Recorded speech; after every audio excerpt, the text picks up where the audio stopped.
comme tous les mercredis matins, eh bien, il est désormais l'heure de retrouver en duplex Eric Seban pour une analyse de l'ouverture de la séance en Allemagne. Bonjour Eric. Bonjour. Bonjour, merci beaucoup d'être avec nous ce matin. Eric, vous êtes trader, formateur et coach. Eric, la séance devrait être marquée par une forme d'attentisme, voire un léger repli en l'attente de la publication des minutes du FOMC ce soir à 20h. Du coup, le mouvement semble quand même à court terme plutôt baissier. Est-ce que l'on se dirige clairement vers les 15 000 points ? Alors, 15 000 points, ça me paraît un peu loin dans l'immédiat, peut-être sur un excès, puisque mon scénario reste le même que celui de la semaine dernière. Je vous le disais, mon scénario principal était une poursuite de la latéralisation, un cran plus haut que la latéralisation de janvier. On était sorti par le haut et ça nous a permis, depuis que ça s'est mis en place, de constater que l'anticipation que je faisais, ce que je vous décrivais il y a plusieurs semaines, c'est bien mis en place, à savoir que les contraintes techniques étaient un petit peu quand même redescendues après cette forte hausse qu'on a eue ces derniers 3 mois. Latéralisation sortie par le haut, alors il me semble bien que c'était à l'occasion d'une annonce de la BCE, mais avec peu de volume, et je vous disais, on va probablement continuer à latéraliser, et c'est ce qui se passe entre... Alors, la première zone de latéralisation, c'était 15 000, 15 300, 350. Celle-ci, on en est sorti, et maintenant on évolue plutôt entre 15 300 et 15 600. Donc, je penche plutôt toujours vers une alternance entre le bas de la zone 15 300 et le haut de la zone 15 500, 600, on va dire 550 pour faire une cote mal taillée, puisqu'on se balade largement entre les deux bornes. Parce qu'il n'y a pas de raison particulière pour entrevoir une baisse sérieuse. C'est-à-dire que quand je vous disais on est sorti par le haut et j'anticipe pas un relais haussier, j'anticipe plutôt une latéralisation, c'est parce qu'on avait des éléments, et on les a toujours, c'est toujours les mêmes, qui ne nous permettaient pas d'envisager autre chose. C'est-à-dire que, partant du principe que le flux était, de mon point de vue, spéculatif, donc on a pu le vérifier, il n'y a pas eu de relais, donc on a plutôt une hausse un peu poussive, et puis ensuite une latéralisation, pas de relais parce que pas le relais des gérants de toute façon, une hausse uniquement basée sur la spéculation, ça va jamais très très haut.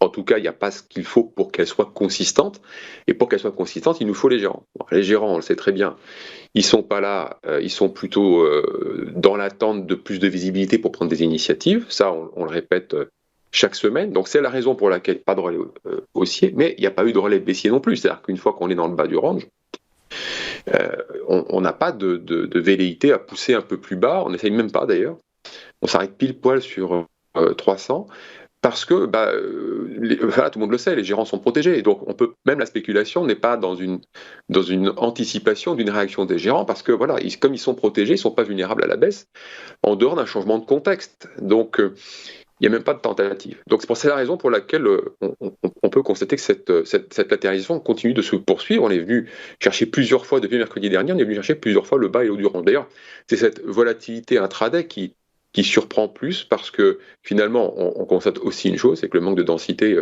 est toujours là, très présent, et qui permet justement ces mouvements qui se déclenchent, comme pas de hasard au moment des statistiques, c'est le seul catalyseur qu'on a, puisque de toute façon, sur le plan du contexte, ce que je vous disais, il n'y a rien de nouveau. Donc tant qu'il n'y aura rien de nouveau, on n'aura pas de réaction des gérants, ils ne sont pas vulnérables contre une baisse, pas de relais haussier de leur part, donc latéralisation, on a compris pourquoi elle se produisait. Comme le contexte reste le même, en tout cas c'est toujours le même depuis mercredi dernier, on se retrouve toujours avec le même cocktail, c'est-à-dire qu'on a toujours des flux qui sont plus spéculatifs que fondamentaux, dire ça comme ça, c'est-à-dire qu'on a des échanges qui sont plutôt basés sur des initiatives technico-chartistes plutôt que des convictions long terme. Vraiment, c'est le court terme qui domine, et pas du tout le long terme. Donc, comme la macro ne donne pas d'indication particulière, alors on a des news, mais en fait, finalement, les news, qu'est-ce que c'est ? C'est pas des surprises. Donc, finalement, il n'y a pas de changement fondamental sur les perspectives. Il reste plus que quoi ? Il reste l'évolution du prix, les graphiques, l'évolution de la volatilité, qui n'évolue pas beaucoup, pour se trouver des repères et bâtir des scénarios. Alors, à l'intérieur de ça, vous avez des mouvements, je vous dis, qui sont très, très volatiles. Ça, c'est ce qu'on peut noter. Maintenant, ça va faire presque 15 jours que ça dure. Ça devient compliqué de travailler en intraday, je trouve. Parce que c'est tout ou rien, en fait. En permanence, c'est tout ou rien. Dès que vous avez une statistique, vous avez un fort directionnel. Il n'y a pas de densité, ça passe dans le beurre. Et puis, comme il n'y a pas d'intérêt, ça repart de l'autre côté. Donc, on se retrouve avec des séances où on fait tout et son contraire plusieurs fois de suite. C'est déjà ce que je vous disais mercredi dernier. Donc voilà, on va bientôt avoir 15 jours de ce cocktail. Et entre deux statistiques, c'est le vide total. C'est-à-dire qu'il ne se passe rien. On passe des demi-heures entières à bouger dans 7 points. Le DAX bouge dans 7 points pendant des demi-heures. C'est-à-dire que ça va vite et puis il ne se passe plus rien du tout. C'est directionnel et puis il n'y a plus de direction du tout. Il n'y a plus d'échange, il n'y a plus rien du tout. C'est très très particulier comme contexte, comme ambiance en intraday, et je vous dis, ça devient très difficile de travailler en intraday pour ces raisons-là. C'est-à-dire que même les repères qu'on peut avoir, parce que les repères, ils sont éloignés, donc à l'intérieur d'une journée, comme ça fait tout et son contraire, ça fait un peu, c'est le chaos en fait. Hein. Franchement, en intraday, moi je dis, c'est le chaos. C'est-à-dire qu'il y a beaucoup de repères qui par la faute de cette volatilité, ces à-coups de volatilité, ces pics de volatilité générés par les statistiques, des repères qui nous servent pour travailler en intraday, sont moins efficaces et maintenant il faut attendre des signaux techniques la plupart du temps qui mettent du temps à se mettre en place dans de bonnes conditions, donc on a beaucoup de mal à travailler.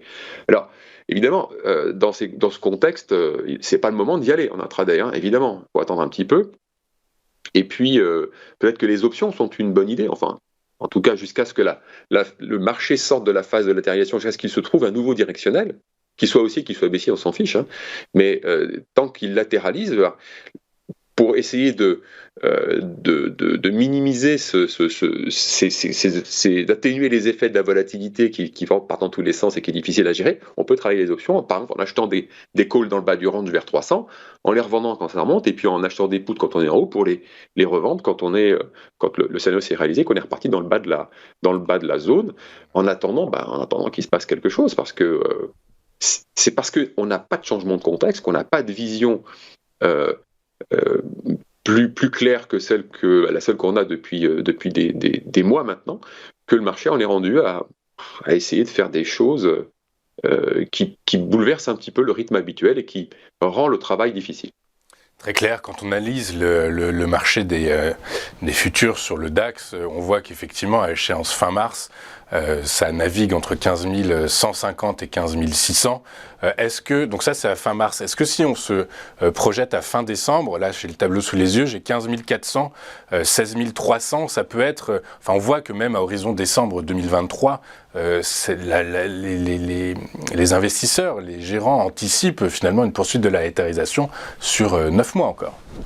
C'est-à-dire qu'en fait, tant qu'ils n'auront pas une nouvelle qui sera de nature à éclaircir l'horizon et à permettre des scénarios, des initiatives, mais ils vont devoir attendre, et ils vont attendre en protégeant leur portefeuille avec des options. Si on regarde la volatilité implicite des options, on voit très bien que à l'horizon de même juin, pour quelque chose d'un peu plus court terme, sur les échéances trimestrielles du DAX, il n'y a pas de hausse de volatilité, donc il n'y a pas d'attente inquiète de la part des opérateurs, et en même temps, il n'y a pas de complaisance non plus, c'est-à-dire que la volatilité ne s'effondre pas. C'est pas pour autant qu'on est perché tout en haut, on latéralise, on n'essaie même pas de baisser, mais personne n'est dupe. Donc, en effet, tant que les gérants resteront dans l'attente parce qu'ils considèrent que c'est ce qu'il y a de plus prudent à faire en ayant un portefeuille protégé, parce qu'on peut s'attendre à tout, hein. Aujourd'hui, sur le plan géopolitique, ça peut venir de là, même si c'est peut-être que temporaire. Bref, il faut pouvoir passer ces périodes un petit peu compliquées qui peuvent se présenter. On en a déjà eu donc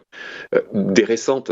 Donc tout le monde a appris de ces phases-là. Ceux qui ne s'étaient pas protégés maintenant se protègent. Et puis, en effet, ça amène à l'immobilisme, ça conduit à l'immobilisme, et puis ça peut durer comme ça un bon moment. Vous savez, après, tout le monde doit s'adapter. Hein. Si tout le monde arrive à trouver son équilibre et à faire de l'argent dans des marchés qui latéralisent, parce que c'est possible, ça peut durer longtemps sans finalement générer de l'ennui, parce que voilà, chacun va faire ses affaires entre les bornes hautes, les bornes basses, des fausses sorties, tout ça, on sait gérer ce genre de choses-là. Ce qui est plus gênant, alors ça c'est la grande image, hein, c'est ce que vous voyez sur le graphique, mais ce qui est plus gênant, c'est l'intraday. Parce que l'intraday, c'est rien ou c'est tout, et là, il va falloir trouver de nouveaux repères si ça continue comme ça. Mais bon, les marchés sont de toute façon construits pour bouger, obligatoirement. Les échéances, justement, vous en parliez, vont amener des contraintes de faire des choses, ne serait-ce que tourner des positions. Et donc, à un moment ou à un autre, ça va bouger, quoi qu'il arrive, c'est sûr. Eh bien, écoutez, on attend ce moment. Ouais.